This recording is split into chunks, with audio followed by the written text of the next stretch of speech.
My name is Joe Eori, and today we're here representing the Massachusetts Staffing Association. And in a moment, I'm going to give you some insight. This is our website. I'm going to give you some insight as to who we are, what we represent, and what we're all about, and the impact that we have as the staffing industry in the Massachusetts local economy. We've recently begun a partnership with the career centers in Massachusetts to conduct these informational sessions, just to make you more aware of our industry as job seekers and more of a benefit for you in your job search. Our goal here today is simple, and that's to get you started thinking about our industry as a good resource for you, as a tool for you to find gainful employment, and to begin to look at our industry in a very positive way. We're going to open it up to a question and answer format in a few minutes, and we hope you gain some insight and education as to what we do to better prepare you for the future. So you might be asking yourself, well, who are we? So we are the jobs people. And like the career centers, we have one common goal, and that is to find people jobs. And that's what we really like to do. Myself and my colleagues who are going to introduce themselves in a minute. Who is MSA? We're a non-profit organization made up of staffing and recruiting firms throughout the state. Our members are committed to the industry, committed to helping you find jobs. Membership is selective. We do adhere to a certain code of ethics in the industry, and we represent the best and the brightest in the industry. Our goal is to treat all of our candidates with dignity and respect. We work with you to identify what you're looking for. We work with our clients to identify their needs to ensure a perfect match. So you might be asking yourself, why would I want to work with a recruiting firm? Why would I want to work with a staffing firm as part of your job search? And I want to share with you some statistics, 2012 numbers of our big industry with some pretty big numbers. In Massachusetts alone, staffing companies employed more than 200,000 people on temporary jobs. About 87,000 of those people, it was a bridge to get permanent placement. So that's almost 50% of the people that were out there on jobs through staffing companies found permanent employment. In Massachusetts, on a daily basis, more than 51,000 people are out there through staffing companies like ours. As a staffing industry, we generated more than $1.8 billion in payroll in 2012, and we represent more than 1,000 offices across the state. So some of the, on a bigger level, we're also an affiliate of the American Staffing Association. And nationally, our industry, the staffing industry, employs almost 3 million people on a daily basis.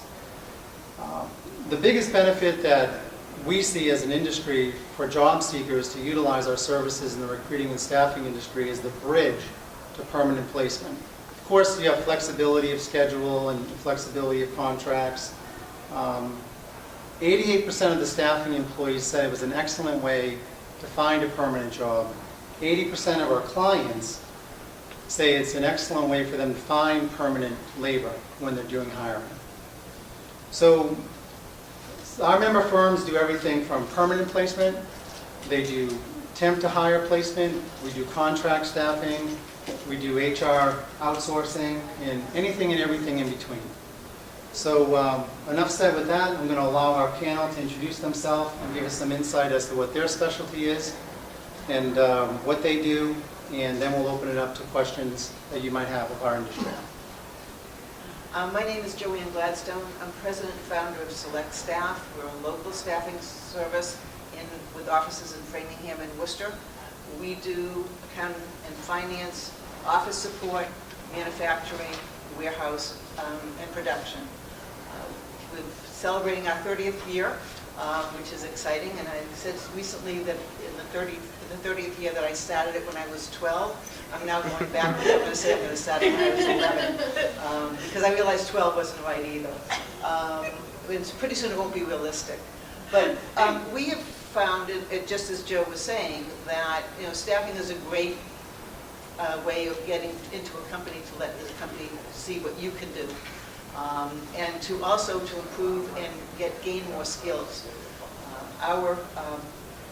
We have found over the years that this is one of a really good way, and a lot of people like to shop around. And if you think of it as you're looking for a job that you would like, or the kind of company, seeing what you like and don't like, you wind up usually finding a place, a home, whether it's through us or another on your own. You find a home that you like. A lot of people say, I've worked at a large company, I want a small company, and they realize they don't enjoy the small company. So that can be a transference in that way. We also, again, as a member for years of MSA, that is an organization that we're very proud of to be a member of, and you can go on the website and just see what it has to offer. Got carried away. I like to talk. No, it's fine. Thank you. I think we all do. That's true. Take down my plate. So my name is Chris Tamborini. I'm with Aerotech, and I specifically work with our scientific division. But Aerotech covers a variety of skill sets from administrative, finance and accounting, manufacturing, engineering, environmental, energy. Kind of those are the main areas that we cover. And I've been there for about 7 years. And kind of like Joanne said, it's kind of interesting to work in an industry that is not necessarily known to a lot of people, but it's a big industry, and it's very advantageous to the economy. It helps companies find great talent. It helps candidates find great opportunities that they may not have found without the help of a staffing firm or recruiting firm. So I'm happy to be here. I'm happy that Aerotech is part of the Mass Staffing Association, and that's it. My name is Bonnie Ford. I'm with Cowork Staffing. We're a national company with presence in all 50 states, and locally we're very heavily focused in the Northeast, throughout New Hampshire, Massachusetts, Connecticut, Rhode Island. I personally manage the Worcester and Marlborough locations, but we also have local offices in Sturbridge, West Springfield, Foxborough, Braintree. You name it, we're probably there. We specialize in manufacturing and light industrial employment, as well as clerical and administrative from the branch level. Our search group works on engineering, managerial, supervisory, and direct hire roles. So we do have the two divisions that work cohesively with our clients to find talent at every level of their organization. I'm Pat Davis. I work with the Davis Companies. We've been servicing Metro West for a little over 25 years now, and throughout that time we've really partnered. Our focus is working with companies that build products, so and staffing them from professional manufacturing to engineering. More recently, we're focusing a lot on IT and scientific as well. So we've been in the area a long time, and what we found is that it's a great, working with a staffing company and folks like us, it's a great opportunity to just use us as a resource too. I mean, it's, you're going to conduct your job search on your own, but if you want to improve your chances of finding that dream job, we're a great resource for sure. And back to me, I'm Joe Eori. I own and operate a local staffing company called Search Staffing Group in Hopkinton. We primarily work from Worcester to Boston and also in the state of Rhode Island. We place engineering support, manufacturing support, and finance and accounting professionals. So again, thank you everyone, and thank you for being here. So let's open it up to some questions you might have, specifically how we might be able to help you, any kind of information you liked about the industry. Can you explain how it works? Because I've put my resume on a few different places and have, uploaded my resume, and I just get like a response that says, please look at our website for other things. I was under the impression it was like a one-on-one, like, hey, this is my stuff, you're my person, you're going to find me. It is. It's a matter of finding the right agency for you, the right recruiter for you. And I think that's something that a lot of job seekers have found when it comes to applying on a company website. You're getting a form email in response. What you can do with a staffing agency or service is you can find a recruiter that's going to work with you. And you can pick up the phone and say, I saw this posting on your website, why didn't you call me? I didn't call you because it's about 10 grand below what you want. Okay. But we can explain that to you. And at CoWorx, I'm sorry, I don't know about the other agencies in here, but you're going to get a live person. If you're calling during our business hours, we're answering the phone, and someone can pull up your file and we'll have a dialogue with you. That being said, I think one of the most important things as a job seeker is to have an open dialogue with your recruiter and make sure they're hearing you. If you reach out to a recruiter and you're being yupped, rushed, I'll call you back by 3, and it's 3 o'clock the next day and you haven't heard from them, you probably want to find a different resource. I think it was Joe that mentioned it earlier. We really do take a lot of pride in our relationships and our reputation and about treating people with the respect that they deserve. Being a job seeker can be very difficult and it can be very frustrating, and we get that. So have a rapport with a recruiter that you have confidence in and that you feel some sort of connection to. And there are a lot of us out there. Not everyone's going to be perfect for you, but there are some really great ones out there. A lot of the folks, Go ahead. a lot of the folks associated with SIA, SIA is a great resource for finding those people. Those are the companies that actually really care about being the best and providing the best service. So if any of you guys would that be a good connection to make? We think we Yeah. are, yes. That's why we're here. If I could just add to that, one of the things, we have this discussion in the office a lot, and I grew up and started in this industry when it was all paper-driven. And there are people in the industry that are all computer-driven. And the people we deal with out there, they're the same. Some of you only want to deal with computers, and some want a person. The best thing to do is try both. A lot of times there's a lot comes through on the computers, and it takes a little bit of time to get through. And I'm not trying to make an excuse, but there are lots of different reasons. And other times it's that people will pick up the phone, and we appreciate it. I grew up at a time when you went into an office, and if the phones weren't all ringing at once, going crazy, then you weren't busy and you weren't doing business. Now you walk into places and it's quiet. And I go into my own office, and my staff knows that when I'm there and I start looking around, that I don't hear it, and they say, "But we're busy. Look at all of this coming through." So I think you brought up a very good point. If you don't hear one way, try it the other. It's really, really important. One thing I do want to add to what we're talking about, Harry and I have spoke at length of this with the Career Center. It's very important that you align yourself with a recruiting firm that places people in your career, in your profession. If you're an engineer and you're not registering with a company that places engineer, an office that places engineer, you really shouldn't even be registering there. If you're an admin and they don't do admin, like we don't do admin, you shouldn't be registering with us. So it's very important, because I think sometimes job seekers look at us and say, I'm going to send my resume to these 5 people. And they're really not getting any response, but it could be that these 5 people really don't specialize in what you specialize in. So that, in any of you here, so that's super important that you register with the agency, and to Bonnie's point, especially one's going to be responsive to you, but more so the one who does what you do. What comes first? Chris, did you have a response to her question? You guys covered it all. I'm just going to say exactly what everyone Okay, said. So. great, thank you. Sorry. Okay. As an agency, what comes first, finding the job or finding the candidate? It's so hard to say, because when we find candidates for one job, a lot of times those candidates are also available for another job. So usually we get candidates because we're looking for jobs, and some of the candidates don't fit in to the profile of the one that we're advertising for or working on. I shouldn't say one, but the orders.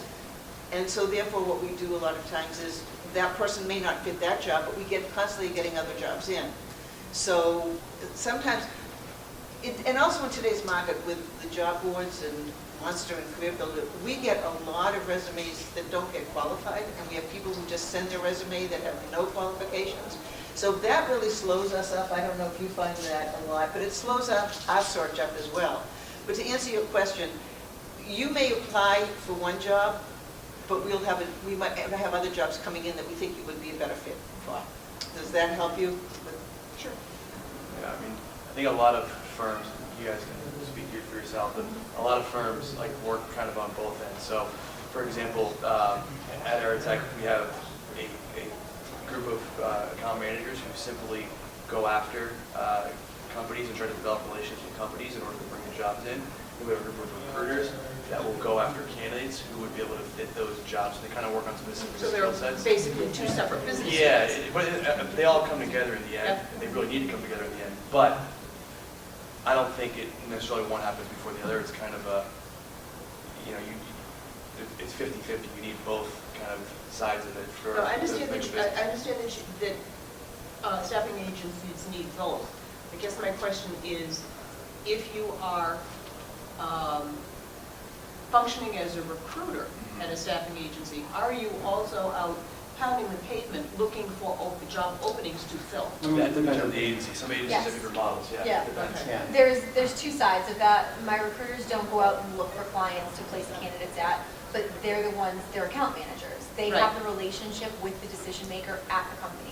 A great example, we have a manufacturing company that we work with right now that hires from us machine operators and fabricators and entry to mid-level type positions. One of the recruiters recently met a gentleman who was just graduating college, had internship experience in engineering, and was an exceptional candidate.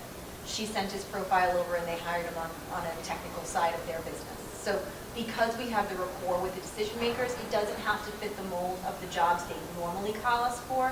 We can say, hey, I just met with this accounts payable person who's fantastic. I want you to take a look at their resume. So yes, and yes. I want to add something to that we talked about. We had done a similar information session down at the Milford Career Center.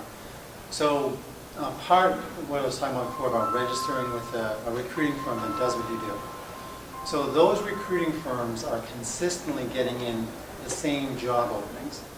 So if you say, well, what comes first, the candidate or the requisition? But if you're registering with a firm, that's what they do. Those jobs are always coming in. So the next finance job or the next machine operator job is just a phone call away. A client's calling them. So even though you might register them with them today, and the opening is not today, if that's what they do, and that's what they focus on, then the new job order is right behind your call, if not while you're calling. So that's why it becomes even more important that you're registering with the right agency. Who's got a question? So if you guys said that, like somebody's doing the recruiting and somebody's doing, having the client relationship, so does that leave more of the responsibility on the person looking for the job to go to your website and then call you and say, hey, I want this job, can you help me? It's not necessarily. I mean, I feel like it can go either way. Like, really, like, you shouldn't have the main, like, there's some responsibility on your end, obviously, right? To develop a relationship with the recruiter. But really, internally, the recruiter should know all the job openings that are going on. And the account manager or the salesperson should really be communicating. I mean, that's really like the job internally, how teams function internally. Like, you need to be able to communicate both of those things in order for the business to exist. Yeah, a lot of it falls on the recruiter for maintaining relationships. Even if you're not a great fit for a job, it's important to keep in touch and see how your job search is going, and maintain communication that way, so that when a job does open up, because it has to work both ways. If you're a candidate that recruiter wants to work with, and you align well with the type of business that they do, that recruiter's going to make it a point to keep in touch. So once again, to Joe's point, it largely is about finding a firm that aligns with the jobs that you want. Pat made a good suggestion. It's a two-way street. Oftentimes, by the time you see an order or see a job on the board or online, that job has already been being worked on, and we might have already had interviewed some candidates. So by the time someone comes in, has an interview, references are done, everything else, that job that you looked at and saw may not be available. So that's another issue. So it's really having good communications with the services that you're dealing with, and that's what's important. And you can't just sit and wait for them to call. Sometimes you have to pick up the phone. But again, it should be a two-way street. There's a lot of great firms out there. So if you feel like you're not, I would direct you to MSI and find a group that'll keep maintaining that relationship. So what I always try to tell candidates looking for jobs and, folks like yourself is that 80% of the time, you're going to be the person who finds you your next job. We're an excellent resource for that. I would highly recommend that you screen the recruiting firm you want to register with, and that would include any and all of us.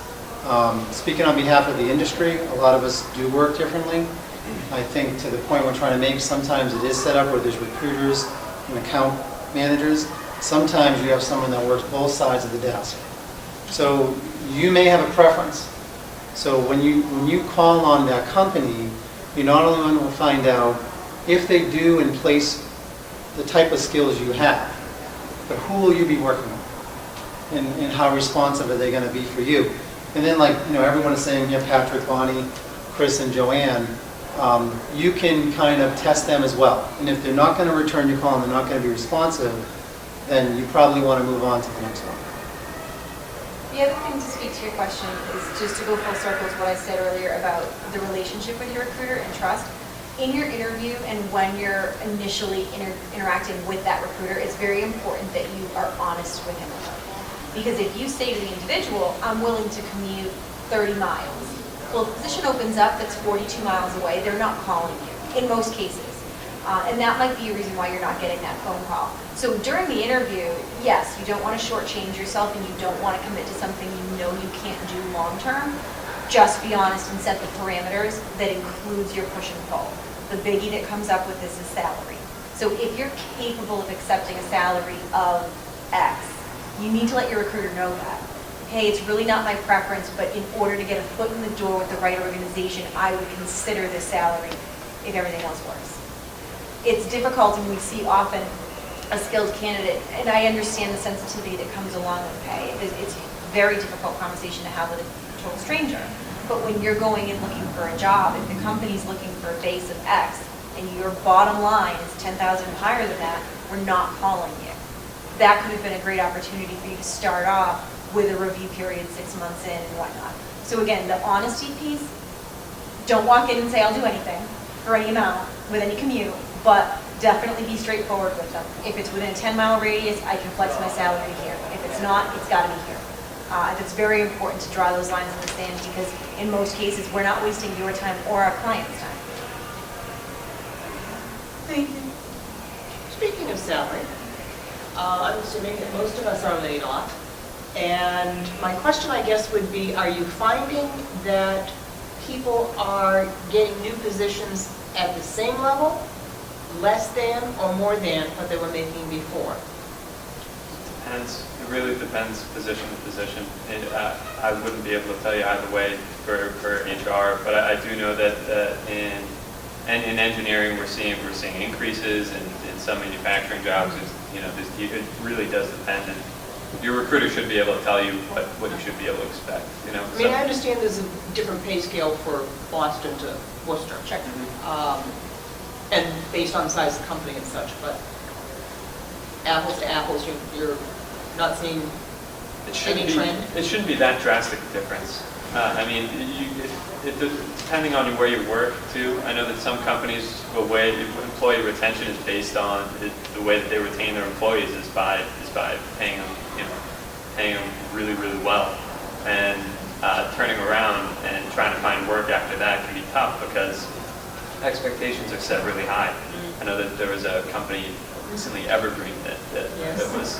I had a friend who worked there. Yeah, and it was kind of a shock to a lot of those people because employee is a great place to work. Employee retention is great, but as soon as it was trying to find new work on the market, it was kind of a bit of a shock.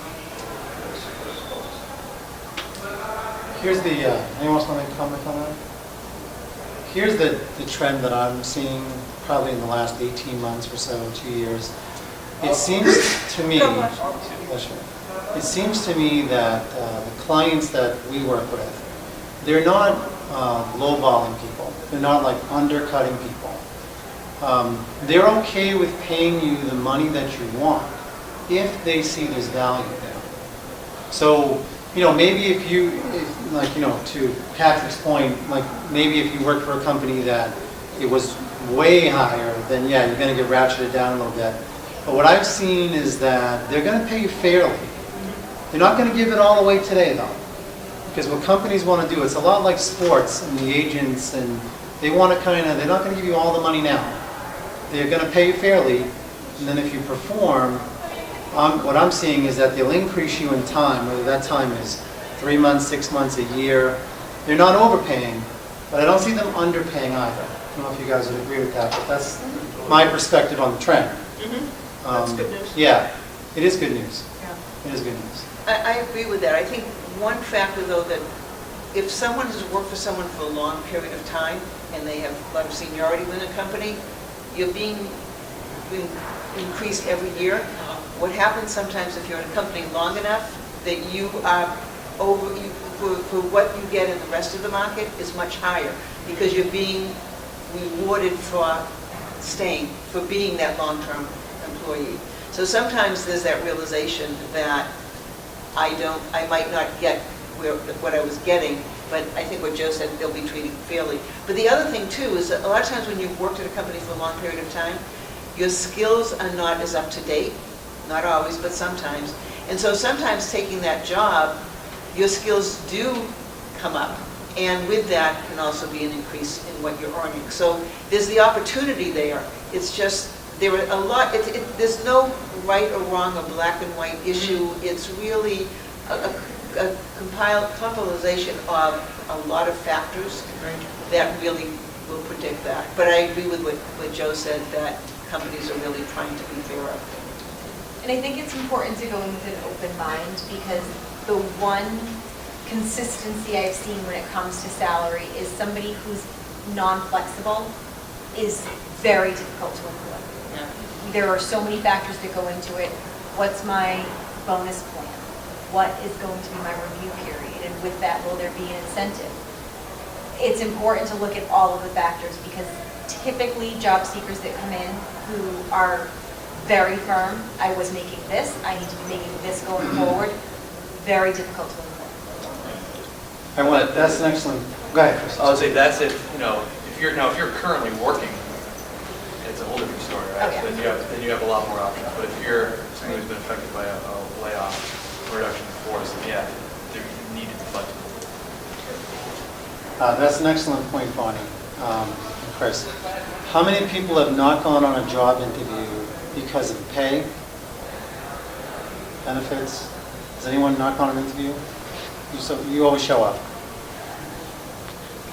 I would say if there aren't any benefits, I would be concerned. Say that again? If there are good benefits, I would be concerned. Okay.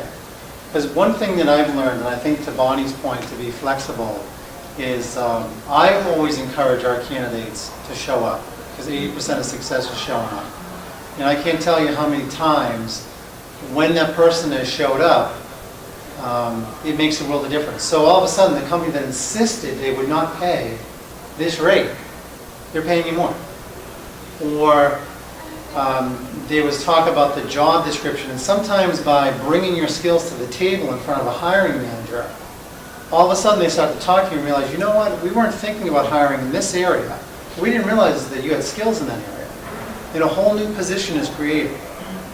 So it's very important that, to the point Bonnie was making, is that you keep an open mind. And you never know, sometimes when you show up, it might be the perfect opportunity for you. And you didn't even expect it.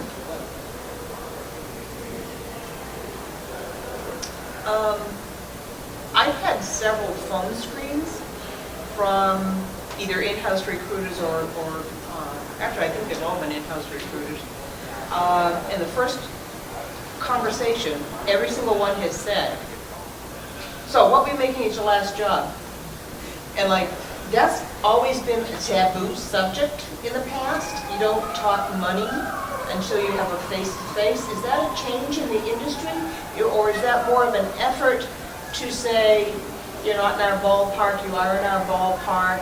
How would you deflect that answer under the assumption, at least from my experience, that you don't talk pay before you're in front of the client? Yeah, I think to your point, unfortunately, that is the case a lot of the time because companies are so budget conscious now, and unfortunately there is a lot of parameters that are put in place to in-house recruiters on who they can and who they can't bring in, and they have specific budgetary confinements. So, maybe it's not the most personal or best way to approach the situation by asking what you're paying from the get-go. I can say I agree with The that. first time it happened, I was Yeah. dumbfounded. No, I kind of agree with that from a taste in your mouth standpoint. But I think a lot of companies are becoming more and more financially conscious and budget conscious. And even though the economy is fairly good, I think that's probably where that's coming from. I'm not going to say I agree with it, but it does happen a lot. I'm sorry. No, I was just going to say, the first time it happened, I was a personal referral from the senior vice president of the company, and I was just so dumbfounded. I said, gee, I think that's kind of premature at this point. And I don't think that the person recommending me would have put me in for a position that we weren't pretty much on the same page, so can we defer? And actually, the job has been deferred because of budget. So it's kind of like, wow. So I've kind of got used to it now, but I think you said these were in-house as well. yeah. The volume, again, the technology today, the volume of resumes, and I'm not sticking up for in-house recruiters at corporations, but I know they get as many, if not more, in some Yes. cases than we do. And I think that part of that is to save everyone a lot of time, aggravation, and to say that, they'd rather know right away that you might not be in their range, and then have you come in and then get upset and be upset with the company. But it sounds like they need to address it a little bit differently. And I don't really mind sharing that because I am flexible, but I was dumbfounded because the school of thought had always been the first one to talk money loses. So it's kind of like, excuse me? Well, I think too that, now a lot of HR people in corporate are HR business partners. So more people are kind of, it's the business of business. So I think it's just the way that we've evolved in trends, like you're saying, where now it's just everyone's very comfortable about talking about money. So it's the way everyone's trained nowadays that it's not as much of a taboo, I think, than it might have been like maybe 10 years ago or 20 years ago. But Well, I agree with the statement that it saves time. If you're only going to pay X and I want, minimum of this, it makes no sense in me talking and you talking to me. So I agree with it, it saves time, but. Well, the one idea that you might want to think about too is it's okay to answer it in an indirect way and take more of a consultative approach. Right. And just say, what can you tell me about the opportunity? What can you tell me about the opening? And then maybe through that define if you're a match or not and get them off the topic for now. Because it's just like when we have a contractor come in to our house and say, what is your rate? And the plumber or electrician might say it's $1,000. But we haven't even talked about the problem yet. So maybe like what I try to do is encourage our candidates to be more consultative in their interview approach. And say, well, tell me a little bit about your need. What are you looking for? Where's your pain? And then kind of get off the topic of money and onto their problem and how maybe your skills can solve their problem. Well, I think the industry got it wrong a little. First of all, most people apply for jobs on websites. Those websites request the user put the last pay scale in there. That gives them an unfair advantage, which is the reason why they're doing it and they're getting away with it. Just recently, I went for a job and was interviewed in California. The company spent rather a lot of money to get me there. And they turned around and said, well, thank you very much, Mr. Edwards. We really appreciate you spending the time to come and see us. You have everything that we were looking for, but the position only pays $50,000. Why am I there? I'm there because they don't want to share what they want to pay before I go. They should tell me what range they're offering before I leave. And I think it's unfair on the American people to allow this to continue because it's wasting a lot of people's time. Yeah, I would agree. I think that's part of why that's being asked up front. to save some of that heartbreak, you Don't know? ask me what my salary is. Tell me what you're paying. Yeah. Yeah. Did you ask that question? Of course. Yeah. What they We'll said? talk about it. Yeah. And I think another way, along the lines of what Joe's saying in regards to answering the question and having that dialogue in an interview or phone screen, one of the ways to have the conversation and still be respectful of them asking the question is you can say, after my 12 years of tenure, my progressive growth throughout the organization, I ended with my last W-2 at X. Going into it with the role that you advertised, I'm looking to discuss the opportunity as a whole and find out where your flexibility might be. That way you're not going to scare them off with a high salary. That is a way that I have a lot of respect for. If I'm hiring for an internal position, I want to know, and I'm going to ask the question, and you see the answer, and you don't want to shortchange yourself, and you don't want to give a dollar amount that's going to be too low, but you also don't want to say too high to scare off the employer. So I think exactly what Joe's saying, it needs to be a dialogue. I was at this amount, but by prefacing it with, given my tenure with the company, my progressive experience and increased responsibilities, I was able to get to a salary of X. That way you're explaining to your prospective employer that you understand, logically, you're not going to start at the same dollar amount or higher, unless they recruited your way, but you are willing to grow into a role. So again, the consultative answer, I think, is a great approach to that. Well, my opinion on that one, if anybody else has anything to say, please do. My opinion on that one would be, when you've been in industry for a while, and you have commanded a high salary, and the recession has shut you down to half of that, how do you get back to that high salary when you know those jobs are out there and they are prepared to pay for those skills? And now it seems to be there's a free-for-all because people need work. Hiring with that mentality will weed itself out. Employers that take advantage of people who either don't have the skill set, don't have the tenure, that's going to work out. It's very frustrating for you as the job seeker now, and in the short term, it's devastating to some people. Yeah. But it's networking, it's working with recruiters who have relationships with clients who have the open positions, and it's an opportunity for you to really engage with the right people so that you can get a foot in the door where you're going to have an advantage over just sending your resume to a posting. Because we help differentiate our job seekers in a way that a blind posting can't. Can you help differentiate your job seekers? We give our job seekers a personality. We give them a story. We give them a voice. We send them to a client with information as to why they're right for our client who we have a relationship with. And what does it cost for this service? That's free. It's free. Correct. We don't charge a fee. You know, you get a rate, an hourly rate, and that is what we pay, other than taxes.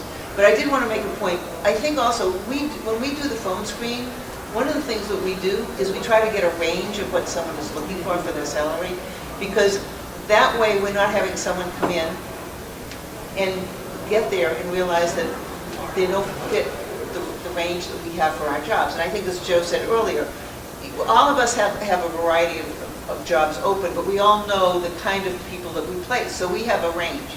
And if someone says to me that they have these skills and this experience, I might say, yes, it's in that range. But if you come into the office and it's only on paper because you've had it at school or whatever, then that's a whole different situation. But we also, when we go to send people, refer people to our client for an interview or refer their resume, we're trying to make a match. So I think what you're talking about seems to be more the going directly to the company, which is different than what we do, because we wouldn't be here if we were saying to you, we can get you this kind of money, knowing that the company was going to be paying less. So what we're the screener. We screen out for both sides. We have two sets of clients. We have the job applicant or our employees working for us now that we are trying to get the right match for and trying to keep busy. And when we have a company that is another client of ours that we're trying to get jobs for everybody. So what we are, we're the middle person. We're just saying we're going to get a good match. And a good match means everything. I think something like Bonnie was talking about, companies, getting weeded out. So one of the benefits that you have in working with a recruiting firm is, to your point, sir, we're generally working with hiring managers. So you're frustrated because you can't get to an engineering manager, who I just spoke to yesterday, that maybe Chris at Aerotech spoke to yesterday, because that's who he's selling to every day. Or Patrick is talking to an IT manager, or one of us is talking to the hiring manager. So that's one of the reasons why you want to think about registering with an agency, a recruiting firm, as a good resource for you, because we generally will not work with companies who waste our time. We're not going to work with companies who lowball you all the time. Maybe we did it once, maybe we did it twice, but after a while, we don't want to send candidates, and I'm speaking for all of us, I don't know if you guys operate differently, but we don't want to continue to send candidates to clients who are always going to say they're going to agree to a rate of $20 an hour, but then they're going to offer you 10. We really don't play that way. So if you told us it was going to pay 20 an hour, we had a range of 20 to 25 or 30, that's, after a couple of times, we're going to say, listen, we're done.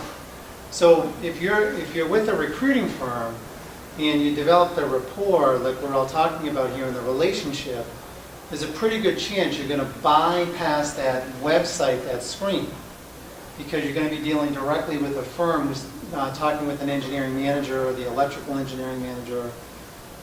So that's why you want to get a feel for what they do, the firm does.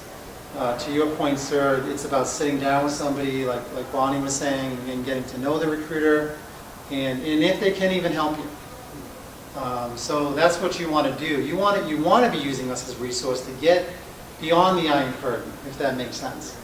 And maybe find the good companies, because I guarantee we all work with good companies. I don't think that we can look each other and say we're working with companies that are not reputable. Are you taking resumes right now? Well, we don't do the level that you are, but there are other people here that do. I'd like to say that we would, but we don't. So I couldn't with you, but there are services out there that will. How many members are in the Mass Staffing Association? How many companies? I think currently right now there's 65, I think that's 66. Can I just ask, when I first started my job search, I had a recruiter call me and said, this company, well-known company, wants you to start on Monday. And I said, without ever seeing my face or smelling me, these people want to hire me? And she said, oh no, that's industry standard that, they just will look at your resume and say they want to hire you. I said, I don't want to work for somebody that I haven't seen or smelled. And so I'm guessing from your reaction that that's not standard. No, I'm sure it's out there, but I've never heard of it. So this is the first time I've heard it. Everything is out there nowadays. But that would be a red flag to me. That would. Well, yeah, I said I'm right. There's something wrong here. Did you have a relationship with the agency? No, she found me on Monster or something, and So that, I've heard that from clients as well, and again, going back to do your research, know who you're working with, know who they work with. For the most part, we won't give out client names until they want to meet you. But at that point, we give you carte blanche. This is their website, this is what they do, this is who you're meeting with, this is where you're going, and we prep you. And we spend a lot of time talking to you about the opportunity. And you always have the ability to say, you know what, I went there, I went to the interview, like Joe said, show up. It's not for me. You always have that right as a job seeker. Sometimes a company says, well, you're a firm that does this, so just send me somebody.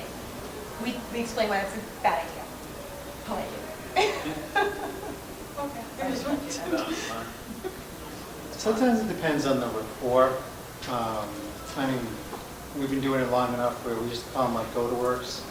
So the recruiting firm has a relationship with the hiring manager. We understand their needs. We've sent people to them before. We've met with you. We understand what you're looking for. So that's sometimes why they utilize us, because we've already done that screening.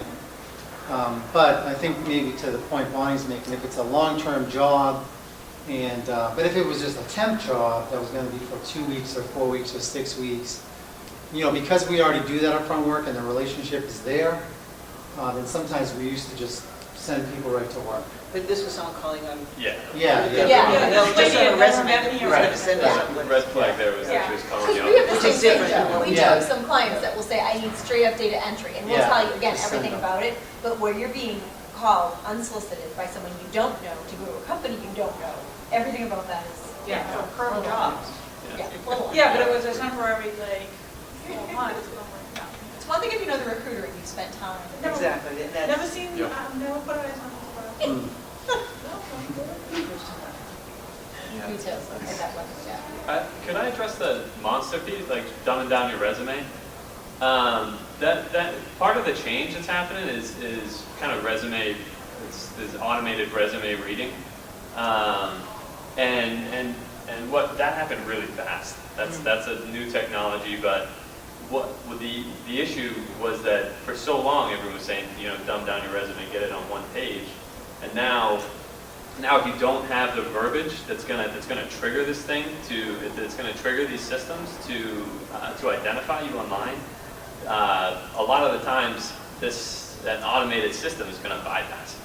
So if you're putting your resume on Monsters, anything like that, it makes sense. Get the verbiage on there. It's a change that's happening now, and it is it's tough because a lot of in-house recruiters will rely solely on what the system puts in front of them every day.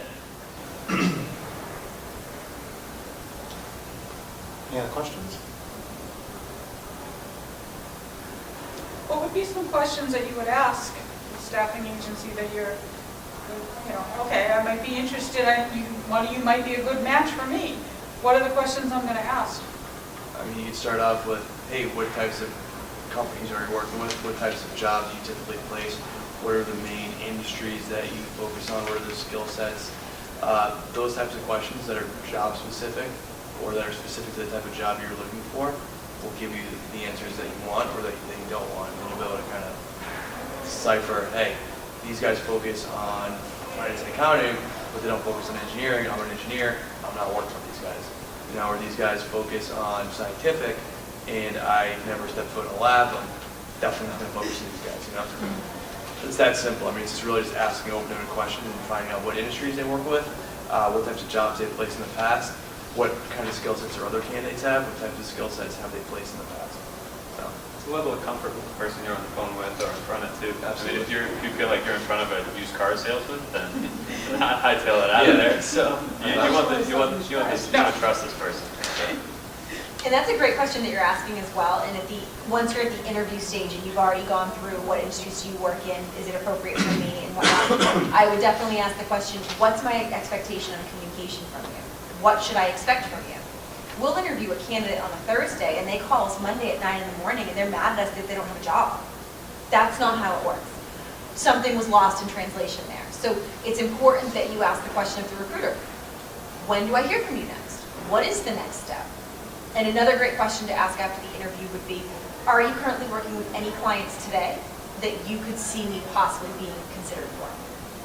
And that's about clients, not, well, what jobs do you have today? Because if there's a specific job, we're usually going to mention that, yes, there's a job, and here's why I've now changed my mind that it's not really perfect. But ask those questions and really make sure you understand what we're going to do for you. We're going to do a lot, but sometimes you don't know what's behind the scenes. What kind of information can we find out about the members from the Mass Staffing Association website? It has a list, and most of them have a link to their website. Okay. It has our code of ethics that we all abide by as members of the Mass Staffing Association. That code of ethics is on the website. And I think, to answer both questions, I think before even you call, it's a good thing you might want to just check with their website anyways to see what they do, and that will save you some steps of going someplace and feeling rejected, and it really wasn't rejected. It's just you weren't the right candidate because they don't recruit for that kind of the skills that you have. So I think that's important too. And is there normally like a percentage that it's a temporary job, or are they all temp to perm? I think that's going to be specific to the company that you're working with. For example, CoWorx, we have a search group which is going to place direct hire. We also have a professional search division, which is typically going to be contracts but for higher level positions. And then the branches are going to be working on those salary positions that are more mid-level to growing into supervisory level. So it depends on who you're working with. And it also depends on the economy. And we've gone through periods where everything was basically temp, and there were very few temp to direct or direct, permanent. And then as the economy started improving, we started seeing more people going direct, more and more people getting more and more temp to direct orders, or even having that, which is, people don't realize, we've had this happen quite a few times recently. We've sent people in for short-term assignments, and the company, it was a really good match. And the company has said, okay, we're going to try to keep you as long as we can. Do you have the flexibility? Can you be part-time some weeks and full-time others? We're going to put you wherever we can until we can get you here as our employee. And that has worked. But again, that's a sign that the economy has improved, or is slowly improving. But so there are times where we can say all three sectors, temp to direct and direct, are really strong. But there are other times where it's one or the other, or two or the other.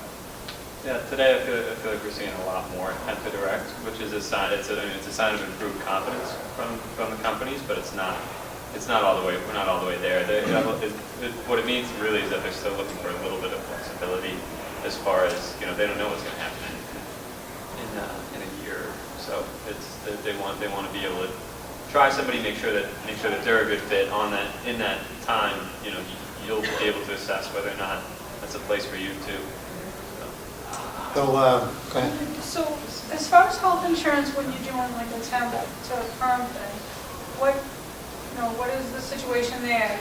Because I know when the last company I worked for, we sometimes use a staffing agency, and the person that we hired as a temp didn't have any access to any health insurance through us or through the temp agency they were going through. Is that still one of those concerns that? Some services offer benefits. We do. Most of our field associates, when they're on assignment, will be on Mass Health, Commonwealth Connector. So I will be honest, not a lot of our workers accept our health benefits, but they're available. At what point? I'm sorry? At what point are they available? They can First sign day up of hire, within do they 30 have to days work? of starting an assignment, yeah. They can sign up for them on day one. Massachusetts makes it pretty strict about meeting minimum quality, health insurance standards. Same with Aerotech. Yeah, I believe with the compliance now, we all have to have insurance. Yeah. Yeah, I've talked to some agencies regarding contract work, and they said, I want to make it perfectly clear, there are zero benefits. You do not have health insurance, you do not have this, you do not have that. And they're talking about a 4 or 5 month assignment, which kind of surprised me that they didn't have anything available because we are Massachusetts. Yeah. Right.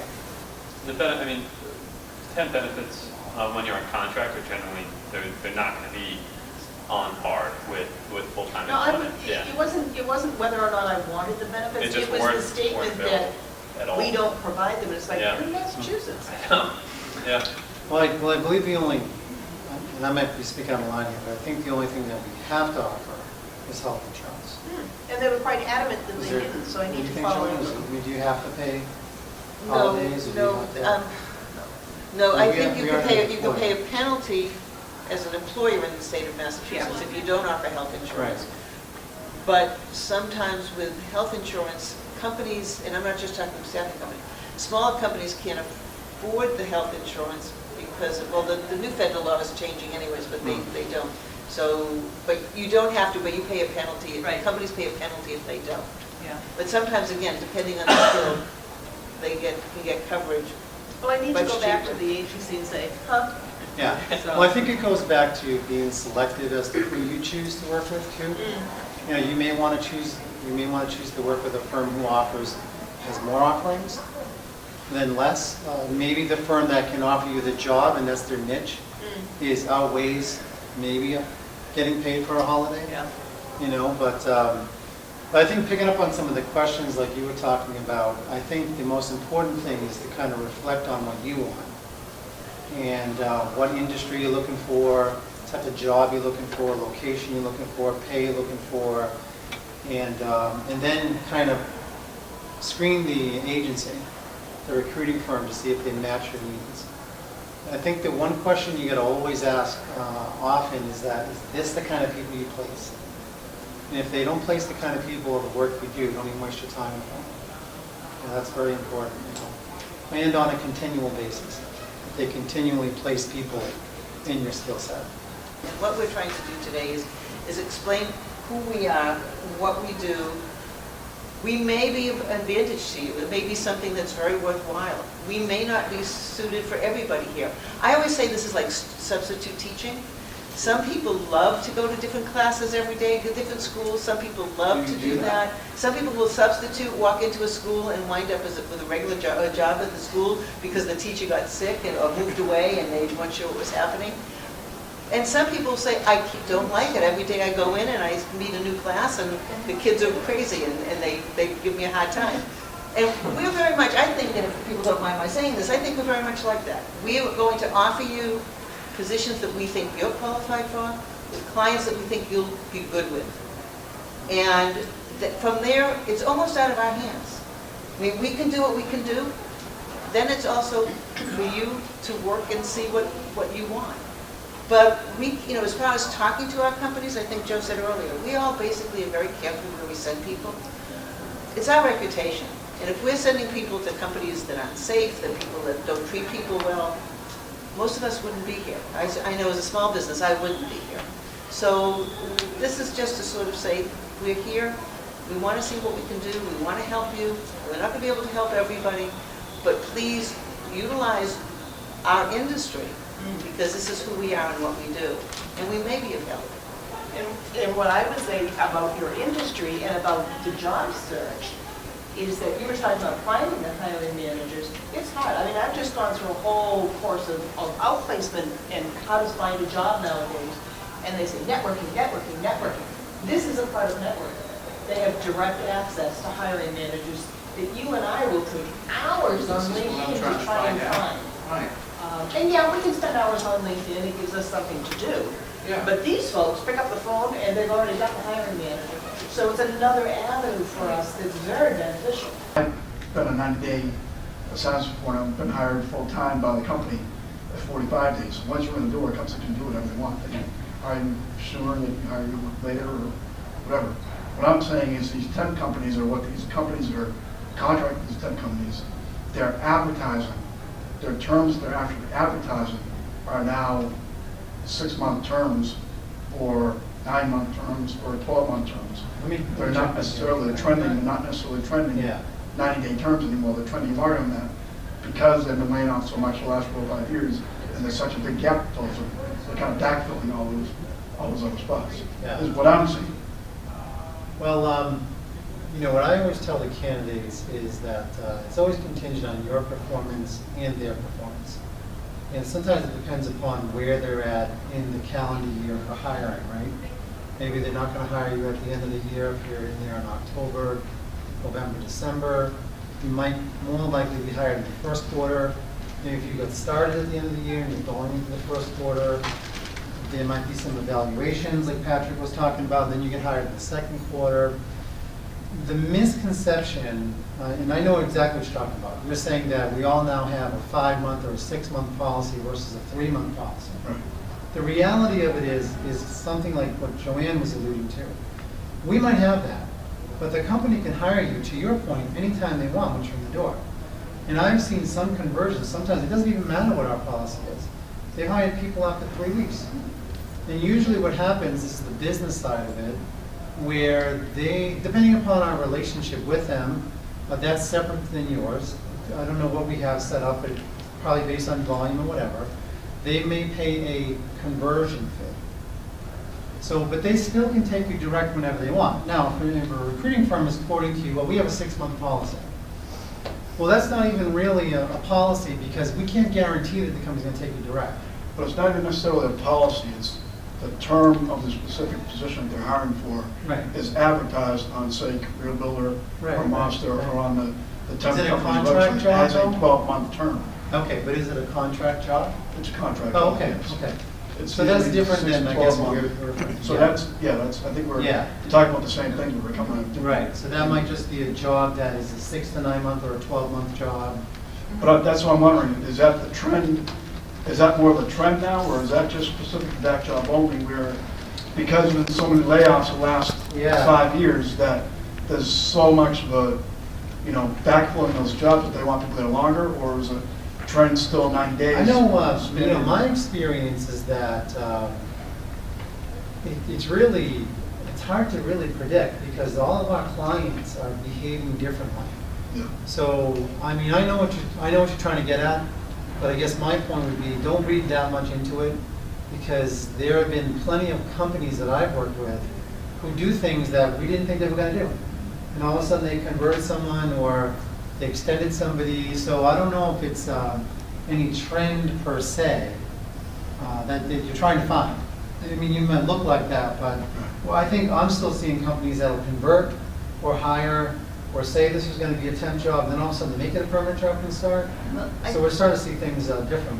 I think though he may be talking about something else. So we're a company maybe contracting with a staffing company, someone who has expertise that they may not have a need for all the time, but they know that it's project work. So they know this project will last X amount of time. And I don't know if that's what you're talking about. For example, if I was in IT, and it tends to happen in IT a lot, some companies, of course, don't have their own IT person, but they may have a project that they say, we want to evaluate all our IT, well, we did, and this is the program we want, but we don't have somebody to do it.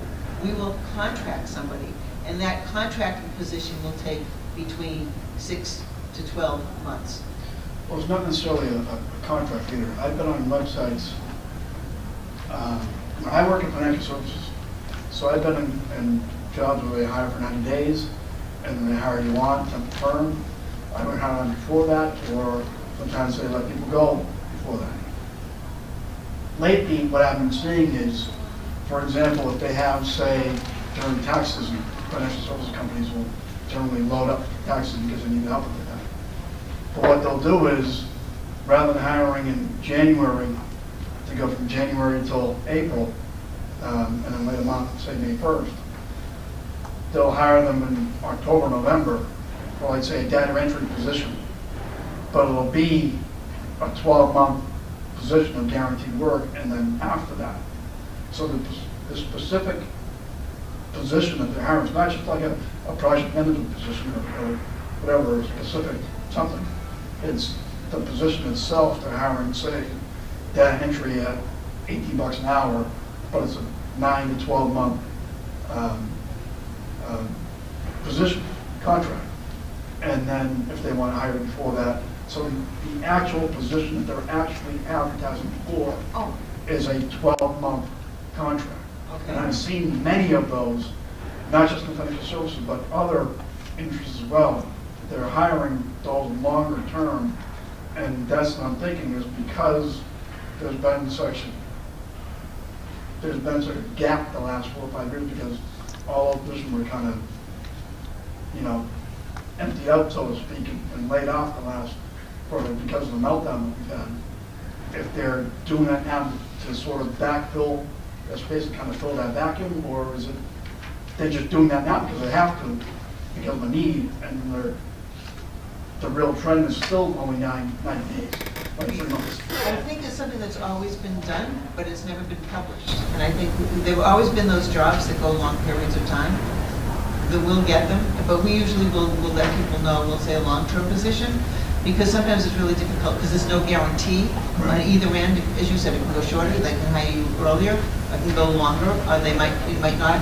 So I think that it's something that's always been there, and I think maybe just so people are more aware of what's going on, and we want people now to know what the length of an assignment is, so because they don't have a misconception, that you might be seeing it more. And I'm sure in this economy, jobs have been more long-term because of the downturn. Right. So I think it's a combination of everything, but what you're talking about has been part of our industry for a long time. It's just we waited until we met the candidate to really let them know that, or we did it when we talked to them over the phone. So it wasn't something that we would put in because we wanted to make sure. Because also, if you called into our office and we spoke to you, or we called you from your resume, we might have several jobs that we want, and we're going to try to find out which one is a good one. So we don't want you not to apply with us or contact us if you have the skills that we need, Right. because you see something that's too short a term or too long a term. Right. Yeah, I guess now what they're doing, rather than just waiting until they call you, they're just actually advertising it when they post the job, either on their website or on the job board or whatever. And I think that's I've rolled over a job for 4 years now that was on a year-to-year basis. The problem I have with that is it's hard for me to forecast them. They have a rough time putting their budgets together for the type of work that I do. But at the other side of it, as I explained to them, I said, you've done this major investment in getting me up to speed on a lot of your inside information. I said, I think they're foolish not to hire me on a full-time basis as opposed to keeping me on a year-to-year contract basis.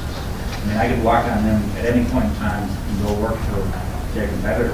I mean, some companies, it depends on the size of the company. This is a large corporation. Yeah, This is a Fortune 100 company. A lot of those folks will have, you know, strict actual perm headcount budgets, and it's not up to that hiring manager as to when that loosens up. I know we work with a few companies where people will be on contract there for 2 to 3 years, where because they're so fiscally conservative and that they are they run their numbers extremely tight, and if they can keep people on contract, the folks are happy there. It's a wonderful company to work for. But see, but to your point, their loss is if I go off on them. They get that major investment. I fit a square that they would have a rough time finding somebody with the same skill set immediately plug in. Yep, and that's where you see that friction with employee retention, where they could lose great people. Yeah. Are you working for a recruiting firm or on your own independent contract with them? I have my own firm. Okay. Yeah, so that's a little bit different, I think. But sometimes our guys are on payroll for a while too. You know, at some point, I mean, even I wonder, why aren't you converting this person? You know, because it does get expensive. I've asked the question a lot of times. Yeah. Because I think it's foolish. I said, I said, you're. But they look at you as an independent business. You're billing them on your own? Correct. So you're no different than, and again, not to be disrespectful, you're just like a vendor. You're a consultant to them. So they like the relationship, they don't pay you benefits. No. And they could probably, I don't want to get personal, and you don't have to answer this, but it's probably a 1099. Yeah, we'll make you have your own business. Does that, Correct. Yeah, so. It's cheaper for them. Yeah, it's. But if I had my preferences, I'd be an employee there. Right. There are certain things that I can't do as a contractor. Right. Right. Yeah, that's a different situation. I think for the most part, when we represent people, we represent them in a W-2 relationship. Not so much your relationship, corporate to corporate type scenario. So when you register with us and we're looking for an active placement for you, the majority of the time, like we were talking earlier, probably more than 80% of the jobs that we have in your situation are temp to perm, so they would have already converted you. If you carried over a year, then you probably were going to get picked up soon after that. So I think you're into a different relationship with them, but that's different than what we do, unfortunately. But with the market getting better at this point in time, I think they're foolish to put themselves at risk losing someone who's been with them this long. Yeah, I agree with you. I agree with you. It's a simple question, but what's the best way to get started working with a staffing? Just pick up the phone and you can call. You can go on the website. Yeah, you can go to the MSA website like we have here, and you can find a member based on where you might live. There's a geographical type area as well as a skill set. So your skill set, you said, was finance, right? Yeah. So if you pop in finance, you might see some member firms of MSA that do financial placements. Obviously, the big guy, Robert Half.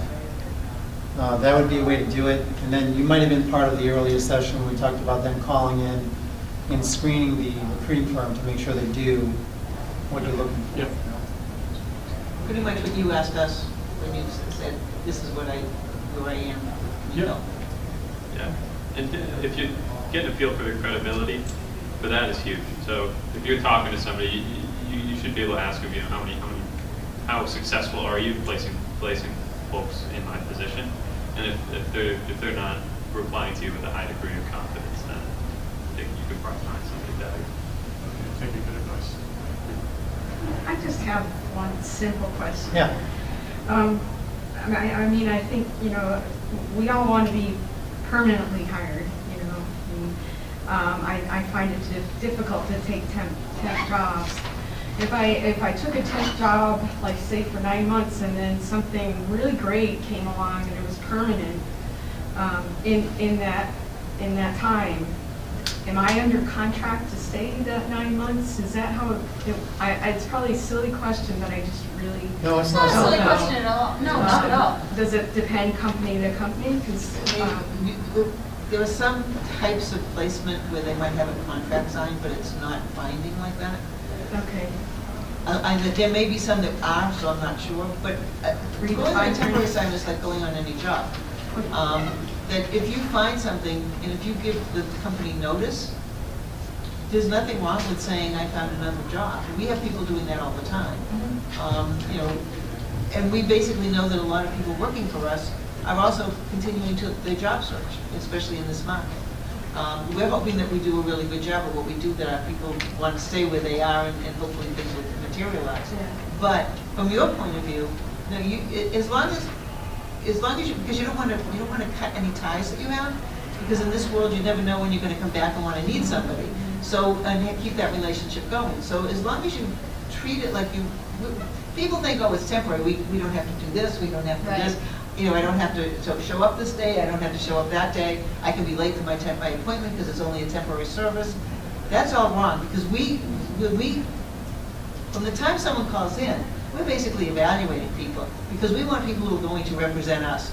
We're going to be, where people are going to say, SELECTSTAFF, or any of the companies here, I didn't mean to use my name, I'm sorry, but any of the people here are really, they're great, and so we're going to use that company.